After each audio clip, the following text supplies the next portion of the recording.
আজকের গল্প উজ্জ্বল সংযুক্তার চরিত্রহীন। গল্পটি সত্যের উপরে আধারিত। পাত্র পাত্রী, স্থান, কাল, পাত্র পরিবর্তন করে দেওয়া হয়েছে মাত্র। আজকাল আর সমাজকে ভয় পায় না নন্দিনী। নিজের ইচ্ছায় চরিত্রহীন হয়নি সে, সমাজ তাকে চরিত্রহীন হতে বাধ্য করেছে। এই দাম্ভিক পরলোচনায় ব্যস্ত সমাজের থেকে অনেক দূরে চলে এসেছে এই পাহাড়ি ছোট্ট মফস্বল শহরটিতে। এই সমাজকে খুব কাছ থেকে দেখেছে নন্দিনী। পুরুষ মানুষের চোখের ভাষা পড়তে শিখে গেছিল বহুদিন আগেই। এমন কোনো পুরুষ এ যাবৎকাল পায়নি যারা নারী শরীরের প্রতি ভুভুক্ষ নজরে না দেখেছে। সেই পুরুষ বয়সে ছোট হোক অথবা বড়, এমনকি অনেক গুরুজনের চোখেও দেখেছে নারী শরীরের প্রতি বিকৃত লোলুপ চাহনি। সেই চাহনিতে ঝরে পড়েছে নারী শরীর লেহনের আকাঙ্ক্ষা। নন্দিনী বাদ যায়নি সেই সব পুরুষের শিকার থেকে। দীর্ঘদিনের অভিজ্ঞতার সাক্ষী সে নিজে। প্রথম যখন প্রেম আসে কিশোরী বয়সে, তখন অতটা বুঝে উঠতে পারেনি। কিন্তু যখন তার কিশোরী বয়সের গৃহশিক্ষক, পরে প্রেমিক বিদ্যাধর একটি পরিপূর্ণ সুন্দর সাংসারিক জীবনের প্রলোভন দেখিয়ে তার কৌমার্য হরণ করে অচিরেই পালিয়ে যায় বহু দূরে।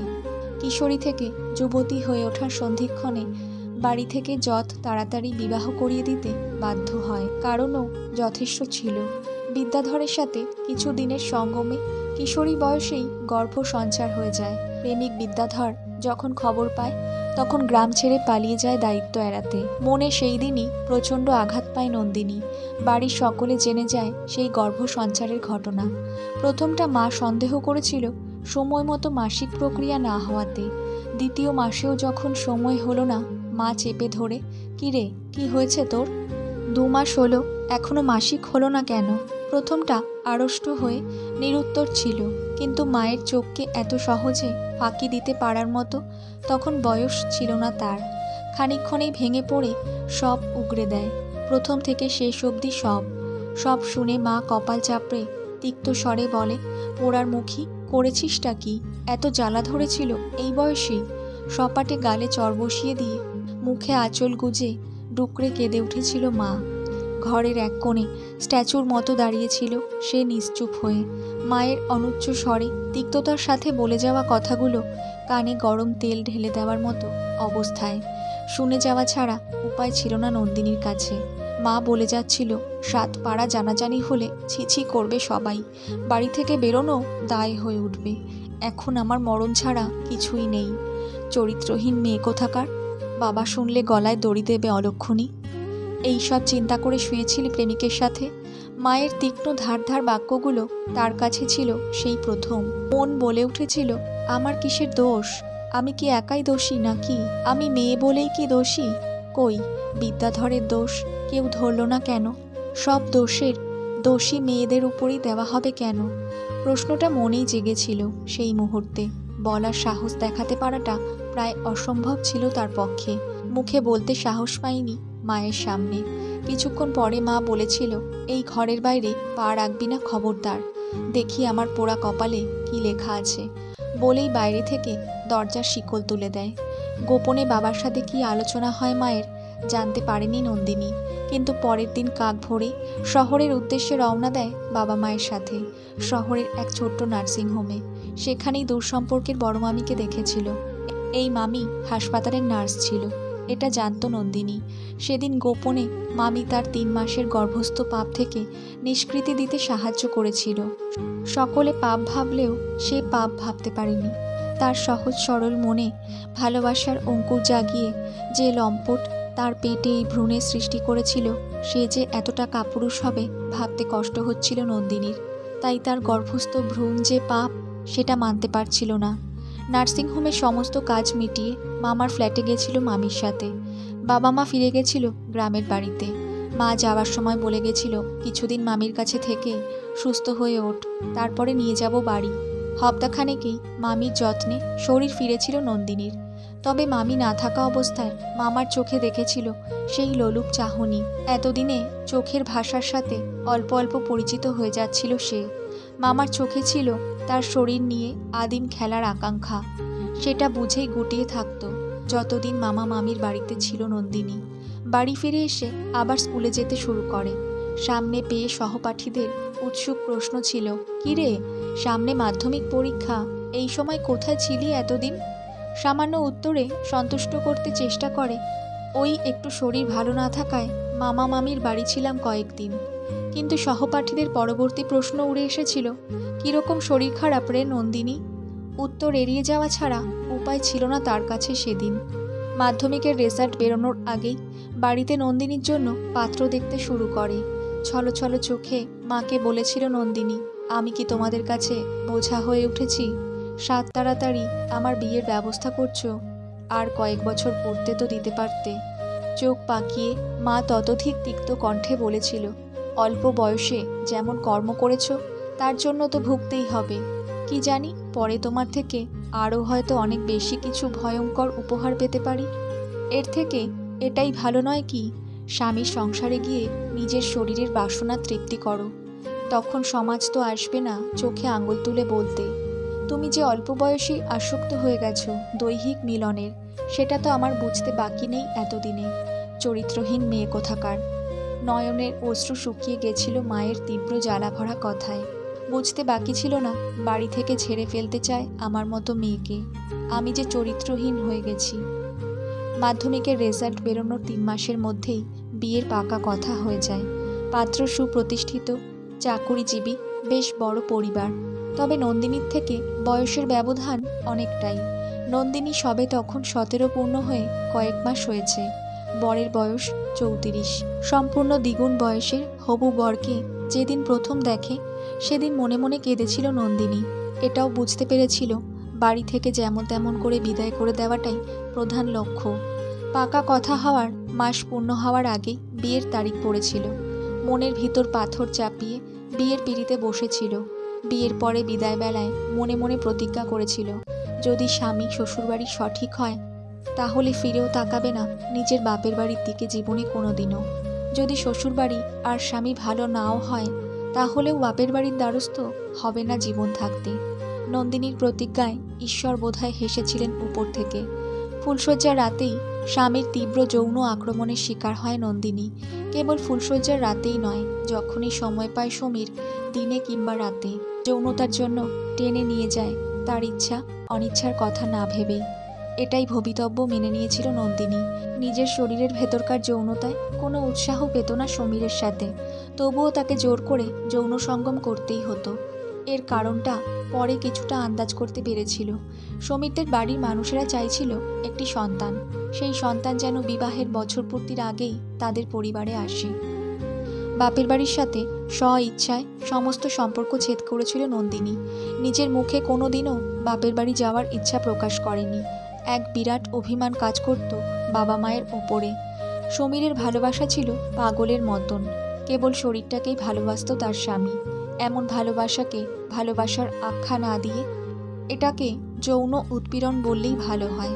ভালোবাসা বলে কিছুই বুঝত না সমীর। কেবল বুঝত নন্দিনী তার বিবাহিতা স্ত্রী, তাই তার সম্পূর্ণ অধিকার আছে শরীরটাকে খুবলে খুবলে উপভোগ করার। সহবাসের পরে দূরে সরে যেতে সময় নিত না মানুষটা। নন্দিনী কোথায় যেন পড়েছিল, সেই পুরুষ তোমায় কোনো দিনও ভালোবাসতে পারে না যে পুরুষ বীর্যস্খলনের পরে পাশ ফিরে পরম শান্তিতে ঘুমোয়। সমীরের মধ্যেও হুবহু সেই চরিত্রই পেয়েছিল নন্দিনী। নারী জন্ম, পুরুষের যৌন ইচ্ছা পূর্ণ করাই প্রধান কর্তব্য। মেনে নিয়েছিল সে। মেনে নেওয়া ছাড়া তার কাছে সেদিন আর কোনো উপায় ছিল না। কিন্তু বাদ সাধল বিবাহের বছর পূর্ণ হয়ে যাওয়ার পরেই, সন্তান সম্ভাবনা না হওয়ায়। ইতিমধ্যেই শ্বশুর শাশুড়ি ভাসুরের থেকে মাঝে মধ্যে কটূক্তি শুনতে হয়েছে সন্তান না হওয়াতে। শাশুড়ি মাঝে মধ্যেই চিলবিলিয়ে উঠে বলতেন, বছর তো পূর্ণ হয়ে গেল, নাতি নাতনির মুখ দেখাতে পারছো না কেন? অসুবিধাটা কোথায়? নন্দিনীর কাছে কোনো উত্তর ছিল না। কি উত্তর দেবে সে? সন্তান হওয়াটা কি তার হাতের মুঠোয়?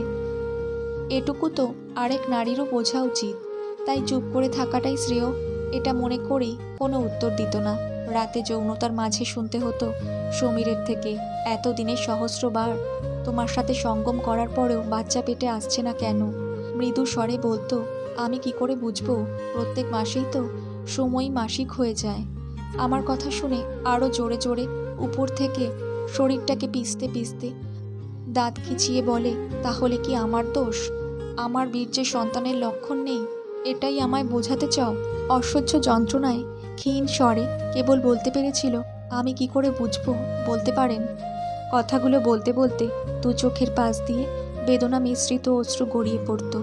উপরে থেকে নির্মমভাবে শরীরটাকে যৌন উৎপীড়নে পিষে যাওয়া মানুষটার সেদিকে কোনো ভ্রুক্ষেপই ছিল না।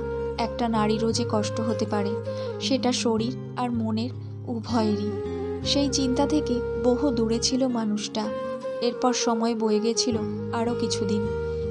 একদিন সমীর সন্ধ্যায় বেশ উত্তেজিত হয়ে এসে নন্দিনীকে বলে, কাল সকালে তৈরি থাকবে, ডাক্তারের কাছে নিয়ে যাব তোমার চেক আপ করাতে। কেবল মুখ তুলে তাকিয়েছিল নন্দিনী। সেই মুখে কোনো ভাষা ছিল না। রাজি হয়েছিল ডাক্তারের কাছে যেতে। দিন কয়েক পরেই ডাক্তারের রিপোর্ট চলে আসে। সম্পূর্ণ সুস্থ ছিল নন্দিনীর শরীর সন্তান ধারণের জন্য। তাহলে প্রশ্ন উঠেছিল সমীরকে নিয়ে। নন্দিনীর ইচ্ছে না থাকলেও বলেছিল, আপনি তো একবার চেক আপ করে নিতে পারেন, ভুল ঠিকটা তখনই ধরা পড়বে। সমীর কেমন যেন নিশ্চুপ হয়ে গেছিল সেদিন। নন্দিনী সব দিকে ফিট থাকলে তাহলে তারই হয়তো শুক্রাণুতে দোষ হতে পারে, এই ভেবেই। তবুও নিজের ইচ্ছার বিরুদ্ধে ডাক্তারি চেক আপ করাতে যায় বাড়ির লোকের জেদাজেদিতে পড়ে। দিন কয়েকেই সমস্ত কিছু সামনে চলে আসে। সমীরের শুক্রাণুতেই ছিল সব দোষ। মনে মনে হেসেছিল নন্দিনী। কিন্তু সেই হাসি যে তার বিপর্যয়ের কারণ হয়ে দাঁড়াবে, এতটা বুঝতেই পারেনি নন্দিনী। সন্তানের জন্য সমীরদের পরিবার কতটা নিচে নামতে পারে, দিন কয়েকেই তার সামনে প্রমাণ চলে এলো। যেদিন তার সামনে রাখা হলো এমন একটি প্রস্তাব, সেদিন চমকে উঠেছিল রীতিমতো। এই প্রস্তাব তো তার পক্ষে মেনে নেওয়া অসম্ভব। কেমন করে একজন নারী পারে আরেকজন নারীর এত বড় সর্বনাশ করতে? এটা ভেবেই কুল কিনারা পারছিল না নন্দিনী। পরিবারের নিজেদের মধ্যে আলোচনা হয়েছিল। তারপরেই সেই প্রস্তাব সামনে রাখল তার শাশুড়ি, শ্বশুর এবং ভাসুরের উপস্থিতিতে। সামনে বসেছিল তার স্বামী সমীরও। শাশুড়ি সন্ধ্যার পরে এক নিভৃত কক্ষে আহ্বান করে নন্দিনীকে আসার জন্য। নন্দিনী আসার আগে সকলেই বসেছিল সেই কক্ষে।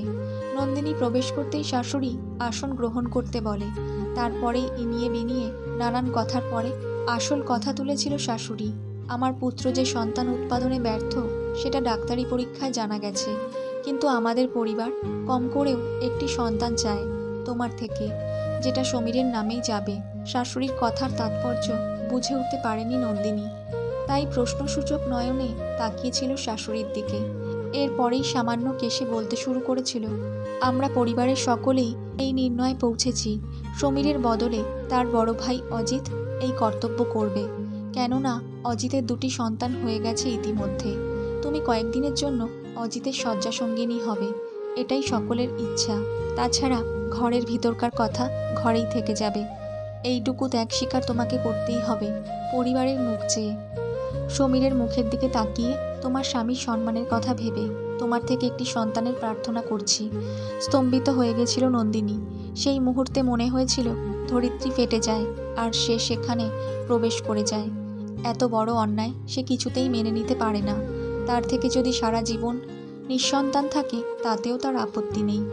খানিকক্ষণ বড় বড় চোখে সম্মুখে বসে থাকা সকলের দিকে তাকিয়ে বুঝতে চেষ্টা করেছিল সকলের মনোভাব। সমীরের দিকে তাকাতেই মাথা নিচু করেছিল। ভাসুর অজিতের দিকে তাকাতেই সেই চোখে দেখেছিল কামুকতা দৃষ্টি। সেই দৃষ্টিতে জ্বলে পুড়ে গেছিল নন্দিনী। হঠাৎ উঠে দাঁড়িয়ে শাশুড়িকে উদ্দেশ্য করে বলে, এ কোন পরিবারে আমার মা বাবা আমাকে দিয়েছেন, আমি ভেবে পাচ্ছি না। আর এমন স্বামী, ছি ছি, ঘৃণায় আমার অস্তিত্ব দংশন করছে। যে স্বামী কিনা নিজের স্ত্রীকে সন্তান উৎপাদনের মেশিন বলে ধরে নিয়েছে, নিজের অক্ষমতার জন্য নিজের বড় ভাইয়ের কাছে নিজের স্ত্রীকেও যৌনতার জন্য পাঠাতেও ভ্রুক্ষেপ করে না। এমন স্বামীর সাথে এক মুহূর্ত বসবাস করা আমার পক্ষে অসহ্য হয়ে উঠছে। অসম্ভব, এ আমি কখনোই মানতে পারবো না আমার জীবন থাকতে। আর অপেক্ষা করেনি নন্দিনী। ফিরেও তাকায়নি বসে থাকা মানুষগুলোর প্রতিক্রিয়ার অপেক্ষায়। ঘৃণায় জর্জরিত হয়ে উঠেছিল সর্বাঙ্গ। অনেক রাতে সমীর এসেছিল, ধীর পায়ে, সম্পূর্ণ নিস্তব্ধে। নন্দিনী তখনও জেগেছিল। মানুষটা বিছানায় বসতেই চমকে উঠেছিল। ঘৃণায় তখনও সর্বাঙ্গে জর্জরিত। ছিটকে গেছিল বিছানা থেকে। দেরি করেনি, একটা চাদর বিছিয়ে মাটিতেই বিছানা করেছিল।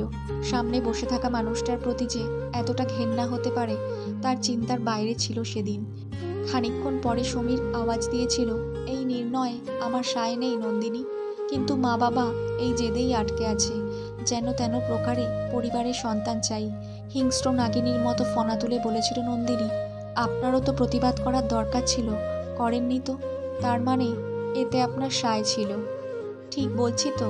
কোনো উত্তর দিতে পারেনি সমীর সেই মুহূর্তে। সেই রাতেই নন্দিনী নির্ণয় নিয়েছিল, এই নোংরা জঘন্য পরিবারে কিছুতেই সে থাকতে পারে না। শরীর যদি দিতেই হয় সম্পর্কের মধ্যে কেন দেব? পরবর্তীকালে এই সমাজটাই তাকে চরিত্রহীন বলতে বাধ্য হবে, এটা সে মানতে পারে না। চরিত্রহীন যদি হতেই হয় তাহলে নিজের ইচ্ছেতেই হবে। সেই রাতেই মনে মনে প্রতিজ্ঞা করেছিল জীবনের রাস্তা বদলে নেওয়ার। যেখানে নিজের চেনা জানা আত্মীয় স্বজন সম্পর্কে কেউ থাকবে না, তেমন একটা পৃথিবীর খোঁজ করতেই হবে। সমাজ তাকে জোর করে চরিত্রহীন করার আগে সে নিজের ইচ্ছায় চরিত্রহীন হবে। পরের দিন একান্তে বিদ্যাধরকে ফোন লাগায়। যদিও বিদ্যাধরকে সে কাপুরুষ বলেই জানত, কিন্তু তাকেই প্রথম মনে পড়েছিল নন্দিনীর। তাই প্রথম সাহায্যটা বিদ্যাধরেরই নেবে এমনটা চিন্তা করে, আর পরেরটা সময় বলে দেবে। বাপের বাড়ি যাচ্ছি বলে নিজের কিছু জিনিসপত্র গুছিয়ে শ্বশুর শাশুড়িকে একবার আওয়াজ দেয়, আমি বাপের বাড়ি চললাম, কবে ফিরবো তার ঠিক নেই। অনুমতির অপেক্ষা করেনি নন্দিনী, সকলের সামনে মাথা উঁচু করে বাড়ি ছেড়েছিল। নির্দিষ্ট জায়গায় অপেক্ষায় ছিল বিদ্যাধর। সেখান থেকেই দুজনে একটা নতুন শহরে পাড়ি দেয়। বিদ্যাধরের সাথে চুক্তি করেছিল নন্দিনী, পথে যেতে যেতেই প্রথমেই একটা ডিভোর্স লেটার পাঠাতে হবে আমার শ্বশুর বাড়ি, যেটা তোমায় করতে হবে। তোমার সাথে যতদিন থাকবো ততদিন আমার শরীর ভোগ করতে পারবে, আমার যখন ইচ্ছে হবে তখনই। আমার শরীর পাওয়ার বদলে আমাদের ডিভোর্সের ব্যাপারটা তোমাকে দেখতে হবে, এবং আমাকে পড়াশোনা করাতে হবে কমপক্ষে গ্র্যাজুয়েশন পর্যন্ত। এই সমস্ত খরচা, সমস্ত দায়িত্ব তোমার।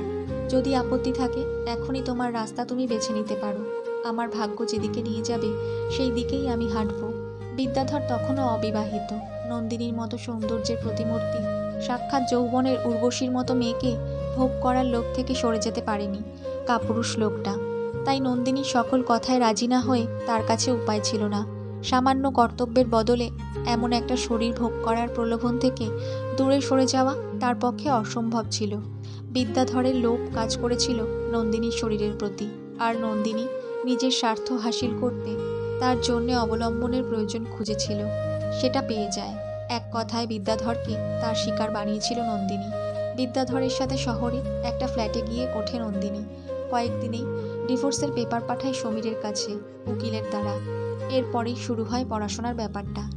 ইন্দিরা গান্ধী ওপেন ইউনিভার্সিটিতে 12 ক্লাসের অনলাইন অ্যাডমিশন নেয়। এটাই নন্দিনীর প্রথম পদক্ষেপ নিজের মতো করে বেঁচে থাকার। ওদিকে ডিভোর্সের চিঠি পাঠিয়ে ক্ষান্ত হয়নি, মনে মনে প্রতিশোধে আগ্নেয়গিরি জ্বালিয়ে রেখেছিল। উকিলের সাথে পরামর্শ করে সমীরের থেকে ক্ষতিপূরণ বাবদ 50 লক্ষ টাকার দাবি জানায়। ধমকি ভরা চিঠি পাঠায়, যে অর্থ ডিমান্ড করেছি সেটা না দিলে ভাসুরের সাথে শোয়ার কথা ভরা আদালতে প্রকাশ করে দেবে। এর সাথে নিজে যে সন্তান উৎপাদনে অক্ষম সেটাও লিপিবদ্ধ করতে বাধ্য হবে। তখন তোমাদের পরিবারের সম্মান কোথায় থাকে চিন্তা করে দেখো। এই রকম একটা চিঠি পাওয়ার পরে সমীরদের পরিবারে হুলুস্থুলু কাণ্ড ঘটে যায়। একে অপরের প্রতি দোষারোপের জেরে পরিবারে অশান্তি চরমে ওঠে। অবশেষে মিউচুয়ালে বসতে বাধ্য হয়। নন্দিনীর বাড়ির লোককেও ডাকা হয় মিউচুয়ালের মিটিংয়ের সময়, কিন্তু নন্দিনী এমন ভাব দেখায় যে নিজের মা বাবাকেও চেনে না। তার কাছে এটাই সঠিক মনে হয়। অবশেষে 25 লাখ টাকায় মিউচুয়াল ডিভোর্সে রাজি হয় নন্দিনী। এই সময়টার অপেক্ষায় ছিল নন্দিনী। নিজেকে কিছুটা স্বার্থপরভাবে গড়ে তোলা দরকার ছিল সেই সময়। বিদ্যাধরের প্রয়োজন ফুরিয়ে গেছিল ততদিনে। 2 বছর সময়ের মাঝখানে অনলাইনে পরীক্ষা দিয়ে গ্র্যাজুয়েশনের সার্টিফিকেটটা হাতে পেয়ে গেছিল।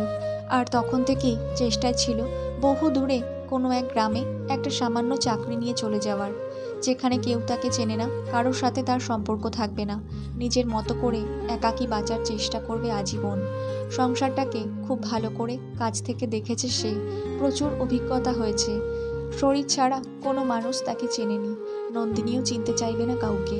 ইচ্ছা পূর্ণ হয়েছিল নন্দিনীর। রাষ্ট্রীয় পাবলিক স্কুলের একটা শাখা একটা ছোট্ট পাহাড়ি গ্রামটায় খুলেছিল কিছুদিন হলো। কপাল ঠুকে সেখানেই অ্যাপ্লিকেশন দেয়। আশ্চর্যজনকভাবে সেখানকার চাকরিটার জন্য মনোনীত করা হয় এবং কিছুদিনের মধ্যেই ইন্টারভিউতে ডাকা হয়। চারিদিকে পাহাড়ে ঘেরা স্কুলটায় শিক্ষা দেওয়ার জন্য যেতে অনেকেই রাজি ছিল না, কারণ ছিল বসবাসের অসুবিধা। আর সেটার সুযোগ নিয়েই প্রাইমারি ডিভিশনের চাকরিটা নিজের আঁচলে ভরে নেয়, কোনো কিছু ভাবনা চিন্তা না করেই। আসলে নন্দিনী এই সমাজের থেকে পালিয়ে যেতে চেয়েছিল। স্কুলে যেদিন পৌঁছায় তার কয়েকদিন আগে থেকেই নিজেকে গুটিয়ে নিচ্ছিল। বিদ্যাধরের থেকে মুক্তি পেয়ে গিয়েছিল ইদানিং, অন্য কোথাও সমস্যা দেখা দেয়নি। আর একদিন নিজের সামান্য কয়েকটি জিনিস নিয়ে রওনা হয়ে যায় জঙ্গল পাহাড়ে ঘেরা সুন্দর গ্রামটির উদ্দেশ্যে, যেখানে তাকে ছোট ছোট শিশুদের শিক্ষা দিতে হবে। স্কুল কর্তৃপক্ষ তার থাকার ব্যবস্থা করে দিয়েছিল গ্রামেই এক পরিবারে পেইং গেস্ট হিসেবে। নতুন জীবনের শুরুতে নন্দিনী ফেলে চলেছে পুরনো খোলসটা, যেখানে তার নামের পাশে আর একটা উপাধি সংযোজন হয়েছিল, চরিত্রহীন বলে। এই উপাধিটাকে সেই শহরেই ছেড়ে দিয়ে চলেছে আজ সে। চলন্ত ট্রেনের জানালায় বসে তাকিয়েছিল, ফেলে আসা শহরটাকে দেখছিল। প্রতিজ্ঞা করল ট্রেনের জানালার পাশে বসে শহরের দিকে তাকিয়ে ইহ জগতে যতদিন প্রাণ আছে শরীরে এই শহরে ফিরে আসবে না আর কোনোদিনও। ট্রেন তখন গতি নিয়েছে নিজের মতো করে। নন্দিনীর চোখের সামনে ভেসে ওঠে অতীতের দিনগুলো। আজ সে ভুলতে চায় সেই সব দিনের ঘটনাগুলো, যে তিক্ততার অনুভূতি এতদিন সাথে বয়ে চলেছিল। এগুলো আর বোধহয় ফিরে আসবে না এই জীবনে।